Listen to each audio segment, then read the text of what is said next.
I'm going to read you a quote from the cult classic Pulp Fiction.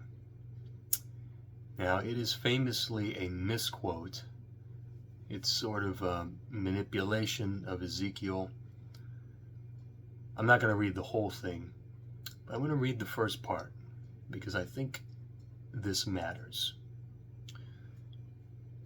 The path of the righteous man is beset on all sides by the iniquities of the selfish and the tyranny of evil men.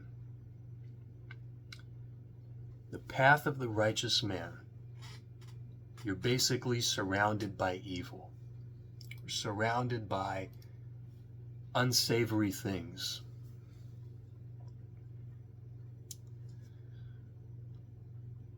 Perhaps that's true. There is a certain level of temptation in the world, and there's a dichotomy, and there's a line of thinking which says that you shouldn't give in to temptation. And then there's others that say you need to manage your temptation, but you can't suppress it because it's going to come back to get you. You're going to end up doubling down. But I want to spin this Bible quote or this misquote to invert it, to speak to the average person, because this is about the righteous man. And as much as whoever it is watching this thinks that they're great, you have to have some sort of, understanding. You have to have some humility to say that you are not exactly righteous. And neither am I. But here's the inversion that might help open your mind to a bigger idea. Instead of the path of the righteous man, maybe the path of the unrighteous man.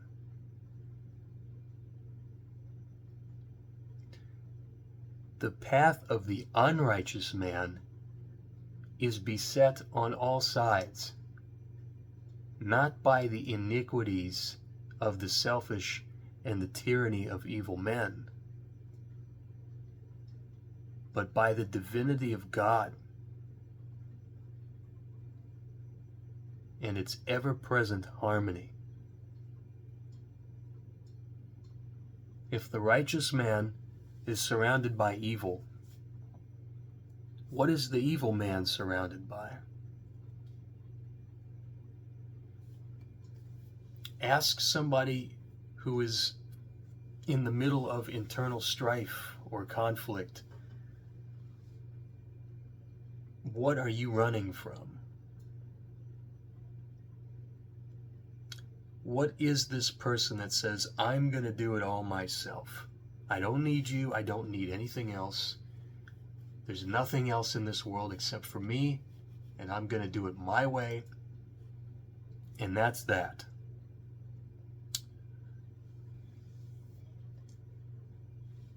The unrighteous man is beset on all sides by God. Because the unrighteous man doesn't believe in anything. The unrighteous man is in it for themselves, from now until the grave. The unrighteous man has no higher virtue than the hedonic treadmill. And the unrighteous man is ignorant and hides in their ignorance.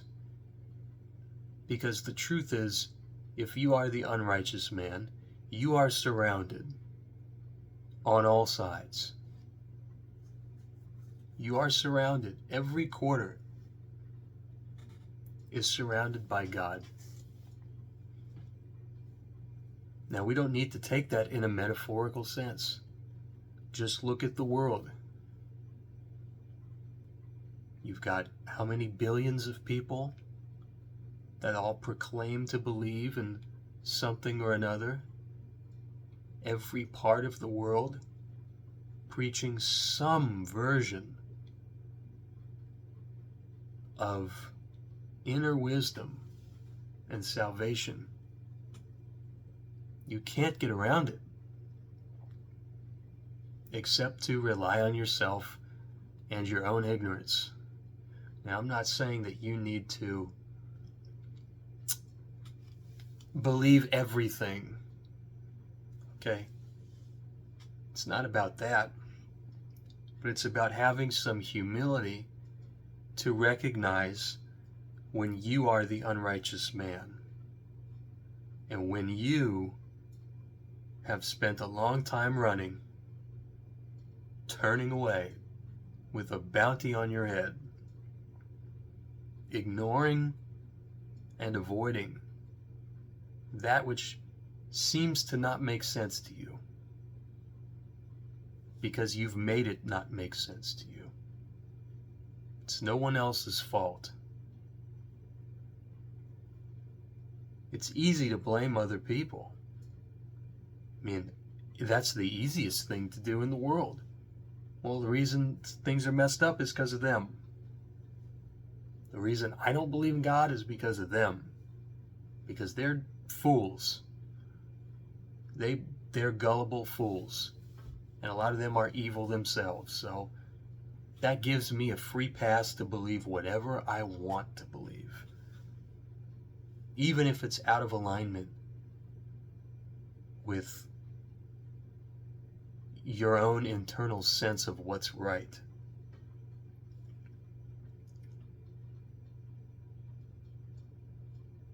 And that's the good news, is you don't have anywhere to run except to your own ignorance. And eventually you're going to have to come out with your hands up and say, I surrender. This isn't working. I'm tired of running. Just take me in. Just do what you're going to do.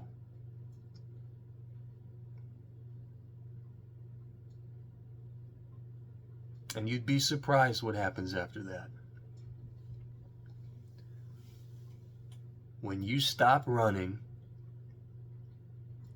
the world stops running too.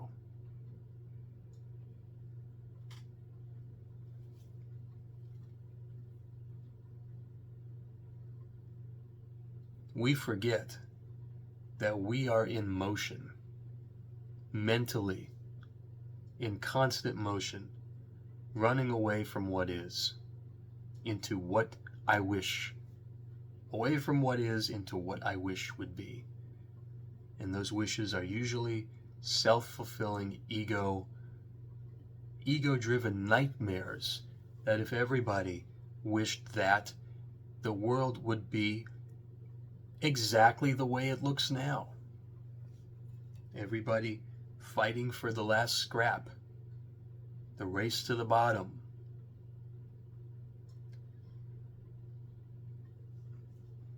But there's another way. And all you have to do is look around. That's all you got to do. Yep. They're saying this over there. They're saying that over there. They're saying that over there. I have nowhere to go from here. There's no way out of here that does not go through this perennial wisdom. You can't pierce the veil. You can't escape the ego mind without going through God. And thank God, if you could escape this, if you could escape the madness of the ego, the madness of selfishness, by being more selfish nothing would exist. It would be immediately destroyed. Immediately. We would be in the hell world.